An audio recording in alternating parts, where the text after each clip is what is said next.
Hoy vamos a estar en Primera de Reyes capítulo 18, y comúnmente sé que están estudiando muchos libros del Nuevo Testamento, Romanos, Evangelios, pero por eso era bueno balancear un poco la dieta, ¿no? Y estudiar algo del Antiguo Testamento, y este pasaje que es conocido por muchos, que es cuando Elías se enfrenta a unos profetas de Baal. Y espero que Dios lo use de una manera especial para que instruya nuestras almas. Y antes de empezar quisiera que pudiéramos orar, y quiero que todos nos unamos en oración, porque yo esta mañana tengo 3 objetivos principales, pero son objetivos que solo se pueden cumplir si Dios los permite. Así que les pido que me acompañen orando. Número 1, para que personas que están aquí y tienen por alguna razón un corazón afligido por algún motivo, Dios pueda consolarlos. Segundo, para que personas que están aquí y ya creen en el Señor puedan crecer a la madurez, puedan ser santificados. Y tercero, que si hay alguien aquí que aún no conoce a Jesucristo, que no ha entregado su vida, hoy pueda ser el día de salvación. Ora conmigo. Señor, te doy gracias porque tu palabra es poderosa, porque tu iglesia es hermosa y bella, y donde quiera que se reúne, Señor, lo hacemos para glorificarte, Señor, para exaltarte, no para que ningún hombre tome protagonismo, no para que ninguna persona se lleve la gloria que solo pertenece a ti, Dios. Te suplico que tu palabra sea presentada con claridad, Dios, que tu palabra sea como un martillo que rompe corazones, Señor, duros. Te suplico que consueles al afligido, que establezcas a tus hijos, Señor, hacia la madurez, y que puedas traer salvación, Dios, si hay alguien que aún no te conoce en este lugar. Te pido que hagas todo esto, Señor, por medio de tu Espíritu Santo en medio nuestro. Te lo pido en el nombre de Jesucristo. Amén. He estado leyendo unos estudios recientemente y dicen que hay un crecimiento en Latinoamérica del Evangelio, del cristianismo evangélico, que hay una expansión. Es más, estuve viendo unas estadísticas, y especialmente en los países en Latinoamérica, muchas personas encuestadas dijeron que habían sido criadas en un hogar católico, pero en este momento muchos de esos que dijeron haber sido criados en hogares católicos hoy en día se declaran cristianos evangélicos. Hay un gran auge en Latinoamérica del cristianismo. Ustedes saben de personas que se están acercando y dicen: quiero conocer más de la palabra. Aún personas que han estado en el cristianismo evangélico dicen: quiero conocer si lo que he creído por muchos años es la verdad, si está conforme a las escrituras. Y esto nos emociona, esto nos alegra. Decimos que qué alegría que el cristianismo está creciendo, que hay más personas que están interesadas en el evangelio. Sin embargo, yo quisiera llamar la atención a algo, y es que me puse a analizar un poco más de fondo esas estadísticas. ¿Y saben qué encontré? Puse a buscar qué está pasando en Colombia específicamente. Y saben, cuando decimos que el cristianismo evangélico está creciendo grande y las estadísticas están súper infladas, me encontré que dentro de las estadísticas del crecimiento del pueblo evangélico están grupos como los Testigos de Jehová incluidos, que los mormones están también dentro de estas estadísticas. ¿Y eso qué hace? Inflar las estadísticas, y nos alegramos, pero cuando nos vamos dando cuenta de la verdad, nos damos cuenta que, por ejemplo, estos grupos son grupos que no son verdaderamente cristianos. Especialmente son grupos que han añadido a la palabra de Dios. ¿Saben ustedes eso? Que han añadido, y por lo tanto han apostatado de la fe. No solo eso, otros grupos como los pentecostales de Solo Jesús. ¿Sabía usted que eso está creciendo fuertemente en Colombia? Un grupo de personas que niegan la Trinidad y se plaga grandemente como gangrena. Y esas cifras también inflan las estadísticas del cristianismo evangélico. Así que estamos animados porque haya una expansión del evangelio, pero vale la pena pensar si el evangelio verdadero está realmente llegando a las personas, y si este crecimiento realmente está siendo enfocado en el evangelio puro de la palabra. Y esto no es para desanimarlos, sino para recordarles una realidad. Y quiero que piensen esto, y es que siempre el pueblo de Dios ha sido un remanente pequeño y fiel. Siempre. ¿Cuántos creyentes había en tiempos de Abraham y Lot? ¿Cuántos justos? ¿Cuántos justos, cuántos creyentes verdaderos había en tiempos de Noé? ¿Cuántos creyentes verdaderos había cuando el Señor Jesucristo vino a la tierra? ¿Cuántos eran discípulos verdaderos de todas esas multitudes? Pocos. Hay un remanente verdadero y fiel que proclama la palabra de Dios. Ahora la pregunta es, usted que está ahí sentado, ¿hace parte usted de ese remanente fiel de Dios? El día de hoy vamos a estar hablando y el título que le he puesto es Un remanente fiel a Dios. Un remanente fiel a Dios. Y estamos en el capítulo 18 de Primera de Reyes. Y quisiera comenzar leyendo estos versículos y que me acompañaran con sus Biblias. Capítulo 18, versículo 20. Acab envió mensaje a todos los hijos de Israel y reunió a los profetas en el monte Carmelo. Y Elías se acercó a todo el pueblo y dijo: ¿hasta cuándo vacilaréis entre dos opiniones? Si el Señor es Dios, seguidle, y si Baal, seguidle a él. Pero el pueblo no le respondió ni una palabra. Entonces Elías dijo al pueblo: solo yo he quedado como profeta del Señor, pero los profetas de Baal son 450 hombres. Que nos den pues 2 novillos, que escojan un novillo para ellos y lo despedacen y coloquen sobre la leña, pero que no le pongan fuego debajo. Y yo prepararé el otro novillo y lo colocaré sobre la leña y no le pondré fuego. Entonces invocad el nombre de vuestro Dios y yo invocaré el nombre del Señor. El Dios que responda por fuego, ese es Dios. Y todo el pueblo respondió y dijo: la idea es buena. Vamos a estar viendo hasta el versículo 40, pero debido a que son muchos versículos, vamos a ir avanzando. Y como les dije, lo que vamos a ver esta mañana es un remanente fiel, un pueblo que es fiel a Dios.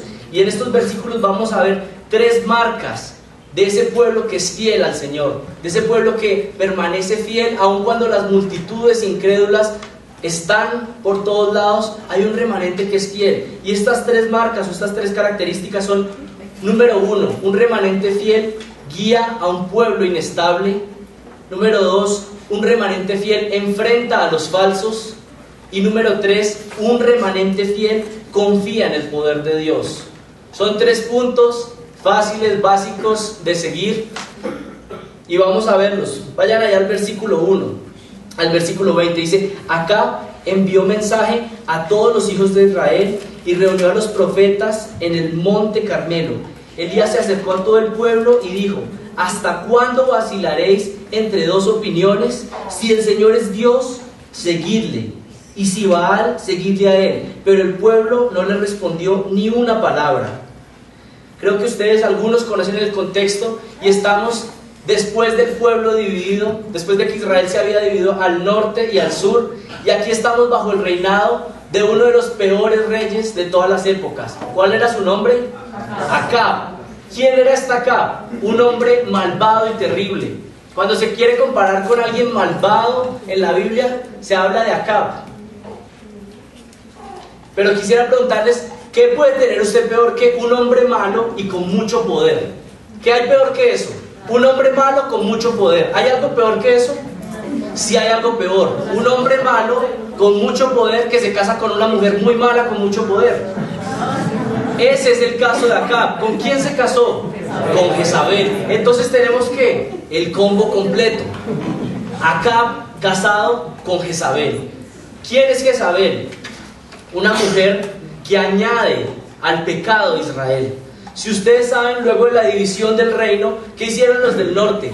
Dijeron: para que los del pueblo del norte no quieran volver a Jerusalén y unirse nuevamente, vamos a inventarnos una religión falsa.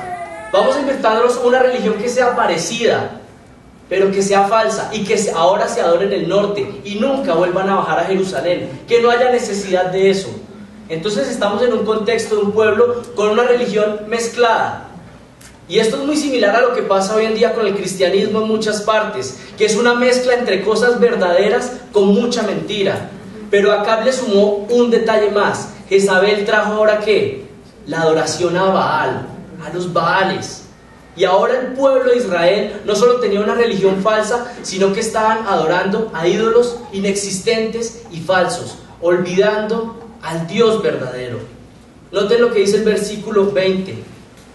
Acab envió mensaje y se reunió todo el pueblo. Acab reunió a todo el pueblo y reunió también a los falsos, a estos falsos que estaban devorando el alma de los israelitas. Pero noten estas palabras que son bien contundentes y las recordamos. Elías en el versículo 21 dice: y se acercó todo el pueblo, reunió todo el pueblo y le dijo estas palabras: ¿hasta cuándo vacilaréis entre dos opiniones? ¿Hasta cuándo vacilaréis entre dos opiniones? Si el Señor es Dios, seguidle, y si Baal, entonces seguidle a él. ¿Qué quiere decir la palabra vacilar? Y cuando miramos en el idioma original, esa palabra comúnmente se usaba para cojear. En otras palabras, Elías les está diciendo: ¿hasta cuándo ustedes van a cojear? ¿Hasta cuándo van a estar divididos entre dos opiniones? ¿Hasta cuándo, si lo pusiéramos en términos del Nuevo Testamento, hasta cuándo van a mantenerse tibios en su relación con Dios? ¿Hasta cuándo van a mantener un pie en la iglesia, pero queriendo mantener un pie también en el mundo? Es lo que le está diciendo Elías. ¿Hasta cuándo vacilaréis entre dos opiniones? ¿Hasta cuándo estarán sin la firmeza que solo puede proveer Jehová, que es el Dios verdadero? Es lo que les está diciendo. Y quiero que noten algo. Aquí Israel no había rechazado completamente a Dios. Este no era un pueblo que estaba completamente entregado a la idolatría. Pero ¿saben qué querían? Una mezcla de dos cosas: vacilante, aquí y allá, un poquito de Dios, pero un poquito también ¿de qué? Del mundo. Como dice Santiago 1:8, este era un pueblo inestable en todos sus caminos, como una ola del mar que es llevada de aquí para allá. ¿Y saben qué es lo triste? Que en la iglesia hoy en día hay muchas personas que están en esta misma condición como estaba el pueblo de Israel, el pueblo del norte en ese momento, vacilantes, aquí y allá, un poquito de aquí y un poquito de allá, un poquito de querer la bendición de Dios, pero un poquito de buscar el mundo que me puedo ofrecer. Es el mismo estado. Y por un momento yo quisiera que ustedes saquen la mirada de Israel, porque es fácil mirar la Biblia del Antiguo Testamento y decir: ¡wow, qué terribles! Estos tipos, y Dios los sacó de Egipto con tanto poder, ¿y cómo es posible que ahora estén adorando a los Baales? Y quisiera que mirara su propio corazón, usted que está ahí sentado. ¿Acaso usted no ha querido también en muchos tiempos? Y no solo ustedes, sino que me incluyo. ¿Acaso no hemos estado más de una vez queriendo jugar con el Señor? No hemos estado queriendo jugar con Él y querer recibir su beneficio, pero jamás entregarle verdaderamente nuestro corazón a Él. Ahora estoy pidiendo que miren su propio corazón y cómo están delante de Dios en este día. Y estas mismas palabras de Elías no solo son para hace muchos siglos, sino que son relevantes hoy. Y nos dicen: ¿hasta cuándo vacilaréis entre dos opiniones? Si el Dios de la Biblia, este Dios al que le cantamos hace unos minutos, es el Dios verdadero, entonces ¿qué? Seguirle. Estoy hablando de esta iglesia y pudiera hacerlo en muchas aplicaciones, pero espero que Dios pueda mostrarle a cada uno en qué es que está vacilando, en qué es que su vida espiritual anda cojeando. Quisiera simplemente pensar en algunas cosas, algunas aplicaciones prácticas, y así como dice un profesor en el seminario: al que le caiga el guante. No, así no dice él, simplemente que se prepare. Una esposa que esté aquí, ¿por qué sigue guardando rebeldía contra su marido? ¿Por qué quiere seguir guardando rebeldía contra él cuando sabe que es algo que es desagradable en contra de Dios? Y quisiera, hace unos días estuve hablando de lo que es la sujeción de la mujer al hombre y de la sujeción de los miembros de una iglesia a su pastor. Y muchas veces nos sujetamos aun cuando no estamos de acuerdo, siempre y cuando no sea algo pecaminoso, ¿no? Pero hay esa actitud a veces de los miembros de una iglesia hacia sus pastores o de la esposa que le plantea una idea, insiste en una idea con su esposo y su esposo decide otra cosa y la esposa está por dentro: espero que salga mal para poderle decir, te lo dije, ¿cierto? Me quedé callada, me sujeté supuestamente, ¿no? Pero estoy esperando que salga mal eso para decirle que se equivocó. ¿Saben cuál es la verdadera sujeción? Cuando una mujer es capaz de decir: creo que no es la decisión más sabia, pero si mi marido tomó esa decisión, yo voy a orar para que el Señor respalde su liderazgo. Y lo mismo con los pastores de la iglesia: voy a orar para que Dios respalde ese liderazgo, para que Dios respalde esas decisiones. Ahora paso a los hombres, porque las mujeres ya estaban bajando los hombros. Ahora los hombres: ¿por qué tratas con tanta rudeza a tu esposa? Una pregunta más fuerte: ¿por qué a tu esposa le cuesta tanto pensar que realmente la amas? Voy a aplicarlo a otros lugares. ¿Por qué una y otra vez andas causando murmuración dentro de la iglesia y hablando de los unos y de los otros? Lo voy a poner en estos términos. Hay personas que siempre están buscando cómo hablar de los demás. Y les voy a decir algo que es aún terrible, peor. Y alguien que tenga ese pecado y luche con ese pecado, le digo: por favor, pare, porque no va a quedar satisfecho hasta que sea alguien que divida una iglesia y que cause mucho dolor al cuerpo de Cristo y al Señor mismo. Si usted tiene algo que hablar de alguien, vaya y hable con esa persona y haga las cosas como el Señor las manda en su palabra. A todos en general les digo: ¿por qué? Porque muchas veces hemos dejado nuestro primer amor al Señor y andamos vacilando aquí y allá. Ustedes saben que hay algo que en el matrimonio hay muchos problemas. Problemas como el dinero, problemas económicos que causan dolor, problemas con los hijos causan dolor, problemas como enfermedades que causan dolor. Pero ¿cuál es el dolor más grande que puede sufrir un matrimonio? El adulterio. Es lo más doloroso que puede sufrir un matrimonio. Y ¿saben qué? Dios en su palabra constantemente habla de esta vacilación del pueblo de Dios cuando quiere estar con Él y un poco del mundo, como un adulterio hacia Dios. Y dice que somos un pueblo adúltero. Lo repiten los profetas menores, lo repite en el libro de Santiago y dice: oh almas adúlteras, ¿hasta cuándo? ¿Hasta cuándo? Miren, Elías, que estamos viendo acá, es un hombre escogido por Dios, hace parte de este remanente para llamar a este pueblo que está inestable, que anda aquí y allá, para llamarlos y decirles: ¿hasta cuándo vacilarán? Y ustedes recuerdan que este fue un hombre escogido. ¿Se acuerdan que fue alimentado por cuervos? La provisión de Dios vino a él, certificado por Dios. Oró y se multiplicó la alacena de una viuda. Oró y trajo a la vida también a un niño que había muerto. Fue un hombre que fue respaldado por Dios. Pero ¿era un hombre perfecto? Todo lo contrario, era un hombre, dice Santiago, como nosotros, semejante a las mismas pasiones como nosotros. Pero ¿era qué? Un remanente fiel, un hombre que era fiel al Señor y que se paró en medio de un pueblo inestable y les dijo: ¿hasta cuándo van a vacilar? ¿Hasta cuándo van a seguir entre dos caminos? Este mismo llamado que hace Elías aquí es el mismo llamado que enfrentamos nosotros.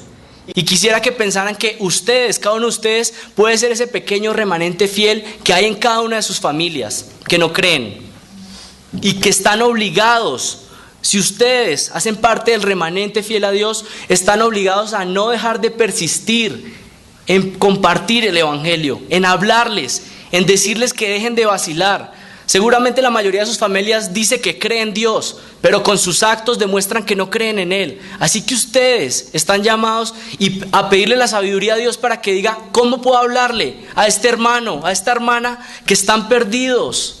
Señor, dame la sabiduría, dame las oportunidades. Dame el amor para hablarles. Dame paciencia también. Pero estamos llamados como un remanente fiel a guiar a un pueblo inestable, un pueblo que está aquí y allá. Llamarlos al arrepentimiento, a que crean en Jesucristo y sus pecados sean perdonados. Aquí dentro de la iglesia también estamos llamados a lo mismo. Algunos piensan, bueno, esto es un llamado para afuera. Pero ¿saben qué? Dentro de la iglesia estamos llamados a lo mismo, a llamarlos la atención con amor, sin hipocresía, sin fariseísmo, pero podernos llamar la atención unos a otros y decir, veo que estás cojo. El otro se revisará los zapatos, pero no, cojo en tu vida espiritual. Andas aquí y allá, pero hágalo con amor. No se presente como ese hipócrita que quiere siempre sacar la viga de los demás, pero nunca se mira la suya, ¿no? Es más, al principio mencioné varios grupos, ¿se acuerdan? Testigos de Jehová, mormones, pentecostales de solo Jesús, pero hay un grupo que me faltó mencionar, que en esta, como le llamo, la fauna cristiana, ¿saben cuál es otra especie que falta? Los reformados con un corazón deformado.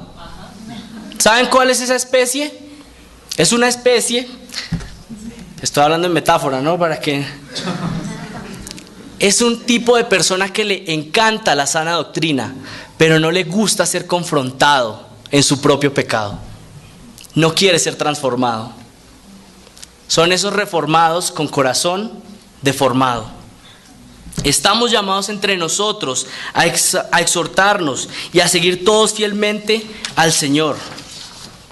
Y sé que algunos están preocupados porque dicen, son las 11:30 y solo hemos visto 2 versículos. Pero vamos a avanzar un poco más. Lo primero es que un remanente fiel, entonces, ¿qué? Guía a un pueblo inestable. Pero el segundo punto es que un remanente fiel enfrenta a los falsos. Miren el versículo 22. Entonces Elías dijo al pueblo, solo yo he quedado como profeta del Señor, pero los profetas de Baal son 450 hombres. Las palabras solo yo he quedado que está diciendo aquí Elías están evocando ¿qué? Este concepto de un remanente. Está diciendo solo yo he quedado. Está hablando de que hay una multitud de profetas de Baal y solo él es un fiel seguidor del Señor verdadero, de Jehová. Aunque este remanente es pequeño y solitario, quiero decirles algo. Esto es una de las doctrinas más hermosas de la palabra de Dios, que Dios con pocos es capaz de hacer mucho. Porque el que tiene el poder, ¿quién es? No son las personas, no somos nosotros, sino que es Él. Es más, quisiera que pudieran quitarse ese concepto que muchas veces hay. Wow, este es un gran hombre de Dios. ¿Saben que eso no existe? Esta idea del gran hombre de Dios. Existen hombres débiles que tienen un Dios grande y poderoso. Eso sí existe. Hombres débiles que son fieles al Señor. Y esto era lo que era Elías. Un remanente pequeño, pequeñito él solo, contra 450, pero que confiaba en el Dios verdadero. Y eso es más que suficiente. Estos versículos nos recuerdan que Dios no necesita de muchos para hacer grandes cosas, sino que más bien necesita hombres y mujeres fieles a Dios. Y qué bueno que hoy hay membresía, porque siempre que hay membresía en una iglesia nos recuerda a todos el compromiso que tenemos como remanente fiel a Dios. Versículo 23, miren lo que dice, que nos den pues 2 novillos, que escojan un novillo para ellos y lo despedacen y lo coloquen sobre la leña, pero que no le pongan fuego debajo, y yo prepararé el otro novillo y lo colocaré sobre la leña y no le pondré fuego. ¿Qué está diciendo aquí Elías? Pone un reto, dice listo, ustedes dicen que Baal es el Dios verdadero y yo digo que Jehová. Ustedes son 450 y el pueblo está expectante y él está solo y él dice vamos a hacer un reto. Cada uno va a escoger un novillo y vamos a hacer un sacrificio acá y vamos a ver qué pasa. Pero noten algo, este reto que le pone Elías a los profetas de Baal tiene que ser visto con detenimiento, porque Elías va a hacer algo específico, le va a dar todas las ventajas a ellos. Número 1, miren el versículo 20. Acab envió mensaje a todos los hijos de Israel y los reunió ¿dónde? En el monte Carmelo. ¿Saben cuál es el monte Carmelo? Un monte que había sido consagrado a Baal. Si lo pusiéramos en términos futbolísticos, y hoy que hay final, los profetas de Baal estaban jugando ¿de qué? De local. Listo, primera ventaja. Luego, vamos a hacer comparativo de equipo. ¿Cuántos están en el equipo de Elías? ¿Cuánto qué? ¿Contra cuántos? ¿Cuánto? 450. Tenemos entonces localía, equipo superior. Pero además, ¿qué? ¿Notan qué le dijo Elías? Escojan ustedes el novillo. En un sacrificio, ¿cuál era una de las esencias, de lo más esencial? Escoger el mejor novillo. Y él les dice, ¿saben qué? Escojan ustedes primero. Escojan el mejor novillo. Luego, versículo 34 más adelante, dice, llenad 4 cántaros de agua y derramadlo sobre el holocausto y sobre la leña. Después dijo, hacedlo por segunda vez, y lo hicieron por segunda vez. Y luego añadió, dijo, hacedlo por tercera vez. ¿Qué significa esto? En una ofrenda quemada, la ventaja siempre iba a ser estar lo más seco posible. Sin embargo, Elías les dice, sobre mi novillo echen 1 cántaro, 2 cántaros, 3 cántaros. O sea, la ofrenda de Elías era completamente húmeda. ¿Qué les está haciendo? Los está retando y les está dando todas las ventajas. Las ventajas desde la perspectiva humana en esta situación están dadas para que el equipo de los falsos triunfara. Sin embargo, Elías tiene la confianza y les ofrece todas estas prebendas. ¿Por qué? Porque Elías sabe que Baal no solo es un Dios más débil, sino que es un Dios ¿qué? Inexistente. No existe, es falso. Y Jehová es el Dios verdadero. Y este punto, que no es el punto principal que quiero enfatizar esta mañana, pero quisiera poder decirle a alguien que esté esta mañana, y por eso lo oré al principio, alguien que pueda estar desanimado en este momento y adolorido con algo en su corazón. Es más, que pueda ver que todas las situaciones a su alrededor están en su contra. Y sé que muchas veces los hijos de Dios pasan por momentos así, donde todas las cosas parecen ir en contra. Pero a ese que está así, yo quisiera recordarle que aun cuando todo esté en su contra, que aun cuando todo parezca en desventaja, si Dios está por nosotros, ¿quién contra nosotros? Y usted, que puede estar ahí desanimado, quisiera decirle, puede confiar en Jesucristo. Usted puede poner plenamente su confianza en Él. Yo le diría, abandone toda confianza que usted pueda tener en el dinero, en una persona, en una situación, y confíe en ¿quién? En Jesucristo. Él jamás lo va a defraudar. Él jamás lo va a defraudar. Él es fiel. Él es amoroso. ¿Y saben qué? Muchas veces Dios permite que lleguemos a un estado tan difícil, donde no vemos más salida. ¿Para qué? Para que solo su gracia pueda brillar. Y cuando miremos y hayamos pasado al otro lado, digamos que esto solo lo pudo haber hecho Dios. Y le demos la gloria ¿a quién? Al único al que le pertenece, que es Él, a Dios. Así que a ese que pueda estar desanimado, le digo hoy, confíe en Jesucristo. Él es el ser más hermoso. Él es la perla de gran valor. Por Jesucristo vale la pena dejarlo todo y seguirlo a Él. Versículo 24. Entonces invocad el nombre de Dios, sigue Elías dando instrucciones, y yo invocaré el nombre del Señor. Y el Dios que responda por fuego, ese es Dios. Baal era reconocido por ser el Dios que representaba el fuego. Y por eso Elías nuevamente les dice, vamos a hacerlo de esta manera. Y todo el pueblo respondió y dijo, la idea es buena. Ustedes ven a los espectadores, ¿no? Dijeron, bueno, está buena la idea. ¿Qué debió decir el pueblo desde el comienzo? Jehová es el Dios verdadero. Pero me gusta esto, como que vamos a ver qué pasa. Versículo 25. Y Elías dijo a los profetas de Baal, escoged un novillo para vosotros y preparadlo primero, pues sois los más, e invocad el nombre de vuestro Dios, pero no le pongáis fuego. Entonces tomaron el novillo que les dieron, lo prepararon e invocaron el nombre de Baal desde la mañana hasta el mediodía, diciendo, oh Baal, respóndenos. Pero ¿qué pasó? No hubo voz, ni nadie respondió. Entonces, ya que no respondió Baal, ¿qué empezaron a hacer? Y danzaban alrededor del altar que habían hecho. Estos profetas empezaron a danzar y a bailar y a gritar con insistencia. Versículo 27. Y sucedió que ya al mediodía Elías se burlaba de ellos y les decía, clamad en voz alta. pues es un Dios. Tal vez estará meditando, o se habrá desviado, o estará de viaje, o quizá esté dormido, o habrá despertado. Miren, algunas traducciones, y que es lo más cercano al original, dice que Elías les dijo: griten más fuerte porque de pronto está en el baño. Versículo 28, y gritaban a grandes voces y se sajaban. ¿Qué es sajarse? No solo estaban gritando, sino que empezaron a cortarse. Y no sé si ustedes ven que aún hoy en día este tipo de rituales siguen sucediendo. Y no solo de cortarse, sino toda esta algarabía y gritería y bailes y brincos, pensando que Dios va a responder por la gritería o por la manera fuerte en cómo le hablemos a Dios. Como ustedes no han notado que muchas personas piensan, si usted le habla a Dios con autoridad, como que Él va a responder, y ponen a Dios como si fuera un niño chiquito, en el cual Él le obedece porque usted le habla con autoridad a Dios. Elías empezó a reír y les decía: bueno, sigan adelante.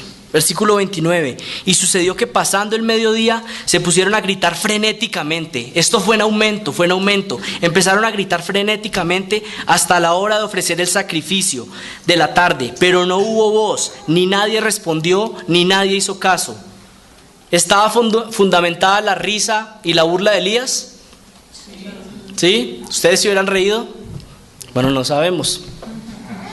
Pero saben, estaba fundamentado, está Elías sabiendo que él está con el Dios verdadero y que ellos están bailando, brincando, gritando y cortándose por un Dios que es ¿qué? Falso, que no existe.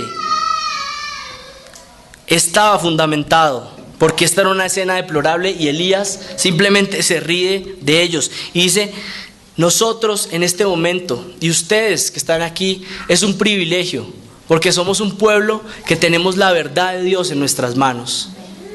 Y podemos salir con valentía e instruir al pueblo con la palabra de Dios, que es la verdad. Y así cuando se levante la incredulidad en su familia, usted puede decir con claridad que usted está de parte del Dios verdadero. Y poder proclamar el evangelio con valentía, aun cuando se burle, aun cuando sean muchos. Nosotros estamos en la verdad, pero no por nosotros ni porque haya orgullo en nuestro corazón, sino porque este es el Dios verdadero. Este es el Dios verdadero. Ustedes salen aquí esta mañana y ustedes se van a enfrentar a un mundo incrédulo y tienen que estar confiados en que Jesucristo está a nuestro favor.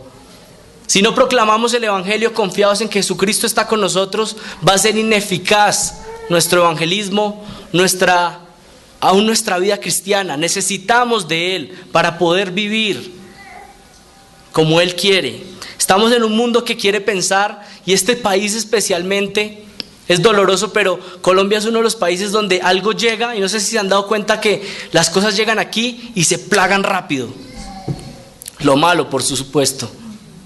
Es un mundo relativo donde todo el mundo quiere decir, bueno, nadie tiene la verdad, todo es relativo. Y en este mundo, en este país donde Dios nos ha puesto, es el lugar donde nos debemos parar y decir: Jehová es el Dios verdadero, el Dios de la Biblia. Y confiar en Él y enfrentar a toda la falsedad que hay. Y quiero que piensen que ustedes especialmente, esta iglesia, este remanente pequeño, yo quiero decirles algo que de pronto muchos de ustedes no saben, pero muchas personas tienen sus ojos puestos sobre esta iglesia. Hay personas que están apoyando este proyecto, hay personas que están orando por lo que está pasando acá. Y quiero decirle algo: si usted pertenece a esta iglesia, usted tiene un privilegio muy grande, porque se le está predicando la palabra fielmente. Pero no solo tiene un privilegio, sino que además usted tiene ¿qué? Un compromiso muy grande con su testimonio. Porque las personas están esperando, muchas personas están esperando a ver qué sale de esto, de esta iglesia. Aquellos que dicen que tienen la sana doctrina, que predican expositivamente, pues vamos a ver cuál es el tipo de resultado de creyentes que salen de una iglesia donde se predica expositivamente. Y los animo a ustedes a que le puedan pedir al Señor: Señor, santifica esta iglesia y que sea un testimonio para todo este país de lo que tú haces a través del poder de tu palabra, de la predicación fiel, de la sana doctrina. Cada uno de nosotros tenemos un compromiso delante de Dios, pero delante de todo el pueblo. Estos versículos no solamente nos llevan a guiar a un pueblo inestable, no solamente nos llevan a enfrentar a los falsos que están afuera, sino que finalmente nos llevan al tercer punto, que un remanente fiel confía en el poder de Dios. Miren el versículo 30.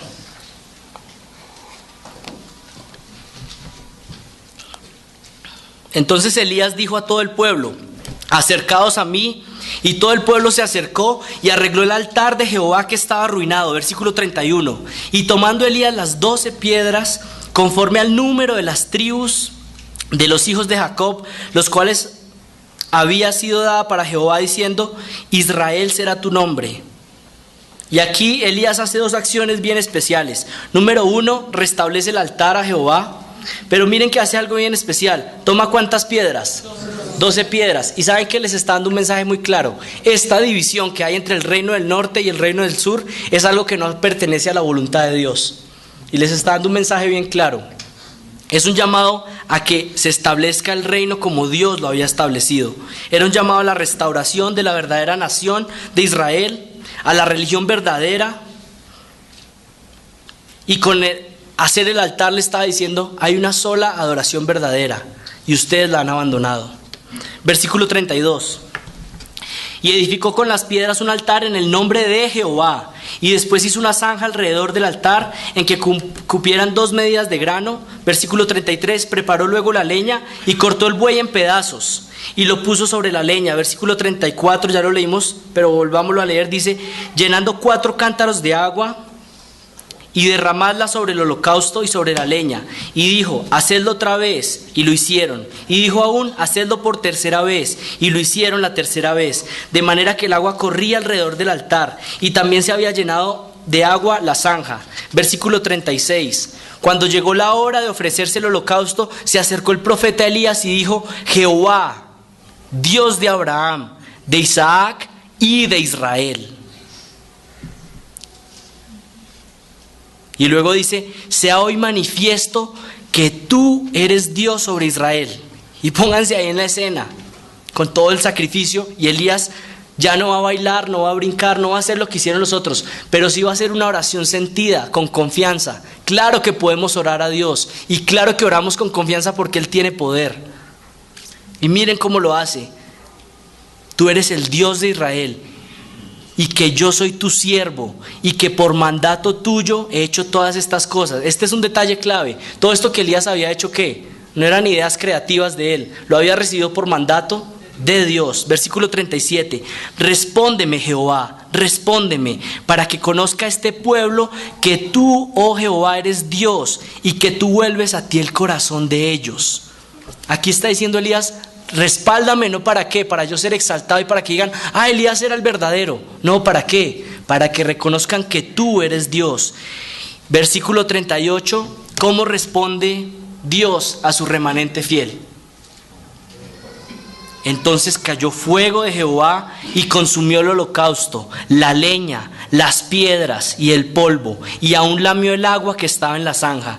Viéndolo todo el pueblo se postraron y dijeron: Jehová es el Dios, Jehová es el Dios. Entonces Elías les dijo: prended a los profetas de Baal para que ninguno se escape. Y ellos los prendieron, y los llevó Elías al arroyo de Sison, y allí los degolló. Aquí tenemos la respuesta de Dios a su remanente cuando confía en Él, aun cuando todo está en contra. Pero si su pueblo realmente confía en Él, ¿Dios qué va a hacer? Responder. ¿Y responder qué? A su manera. ¿Y cómo es la manera de Dios? ¿Saben qué clase de Dios tenemos nosotros? Un Dios omnipotente y poderoso y grande, y podemos confiar en Él.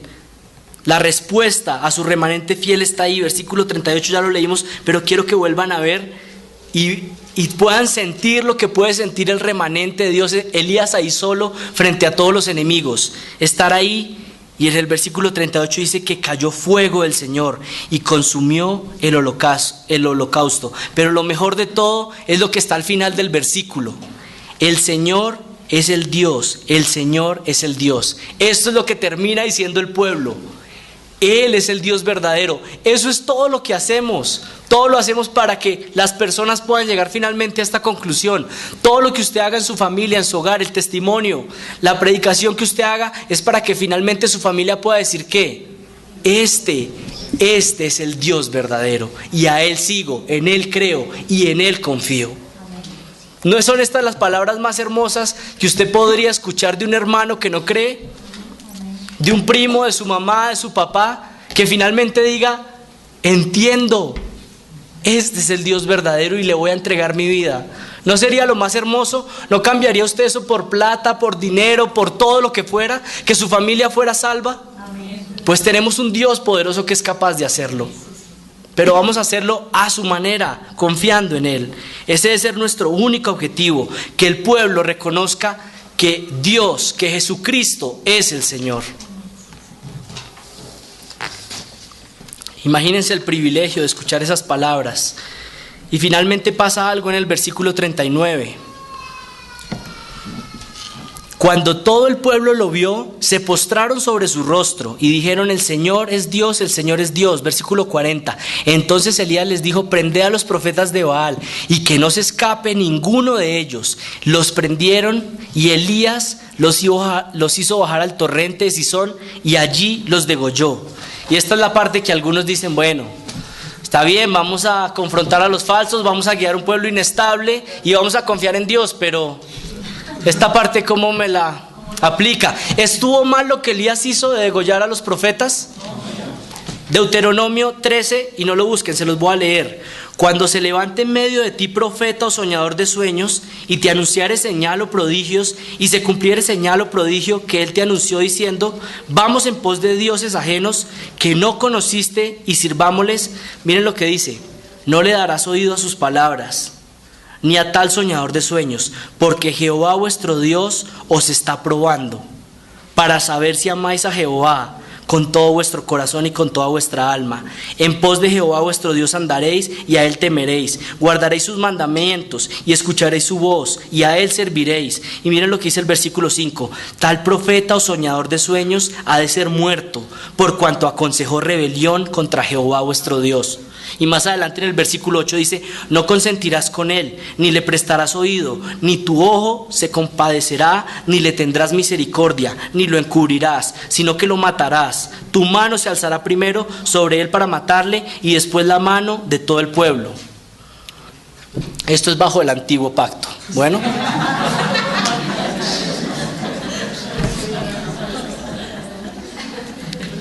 pero el principio sigue siendo el mismo. No vamos a hacer ninguna alianza con la falsedad. Y estamos llamados a ser un remanente verdadero, fiel a Dios. Y proclamar su palabra, guiar al pueblo y glorificar a Dios. Y quisiera concluir con estas palabras. Elías fue un hombre excepcional que Dios usó en medio de un pueblo que no creía. Y creo que nos identificamos con él. Estamos en medio de una sociedad que no cree, pero somos un remanente fiel que tiene la palabra de Dios, el poder de Dios para proclamar su gracia, su amor. Y quisiera que ustedes, cada uno que está ahí sentado, se pregunte: ¿hace parte usted del remanente de Dios?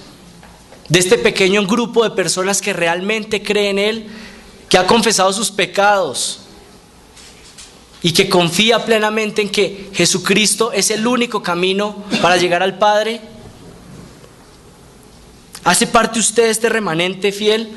Y si usted está ahí, y es más, usted puede llevar años en la iglesia, pero si usted jamás ha entregado su vida verdaderamente a Jesucristo, yo le animo a que hoy sea ese día de salvación. Y si usted no hace parte de este pueblo remanente fiel, no que usted viene aquí cada 8 días, sino que usted realmente ha confesado sus pecados, ha creído que Jesucristo es suficiente para perdonar sus pecados, que Él murió y resucitó para perdonar toda su deuda. Hoy es el día de salvación. No se vaya aquí esta mañana sin creer en Jesucristo, sin confesarle a Él como Señor y Salvador. Y si ustedes ya han entregado su vida a Dios, si ustedes hacen parte ya de este remanente fiel, entonces el llamado es claro. Número 1, a guiar un pueblo que es inestable. Número 2, a enfrentar la falsedad con la verdad. Y número 3, ¿qué? A confiar solamente en el poder de Dios.